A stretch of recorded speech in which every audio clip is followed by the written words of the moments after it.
Contrôle de physique-chimie sur les ions. Es-tu capable d'avoir 7 sur 7 aux questions que je vais te poser? Première question. Qu'est-ce qu'un ion? En effet, un ion est une espèce chimique qui a gagné ou perdu des électrons. C'est une espèce chimique électriquement chargée. Deuxième question. Quelle est la différence entre un atome et un ion? En effet, un atome est électriquement neutre alors qu'un ion est électriquement chargé. De plus, un ion peut également de base être un assemblage d'atomes. Troisième question. Qu'est-ce qu'un cation? Un cation est un ion chargé positivement. Quatrième question. Donne-moi un exemple d'un ion chargé positivement, n'importe lequel.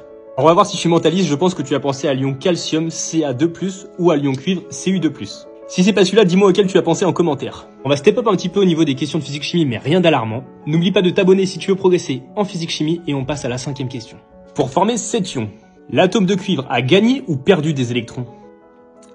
Donc on a 2 charges positives.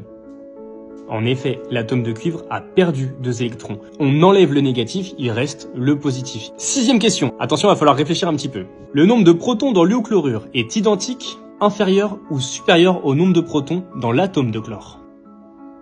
Entre l'atome de chlore et l'ion chlorure, il y a le même nombre de protons puisque c'est le nombre d'électrons qui change. Dans l'ion chlorure, il y a un électron en plus que dans l'atome de chlore. Et enfin, 7e question. Une solution ionique laisse-t-elle passer le courant électrique? Oui ou non? En effet, une solution ionique laisse passer le courant électrique de manière générale puisqu'en fait, elle est composée d'ions chargés électriquement.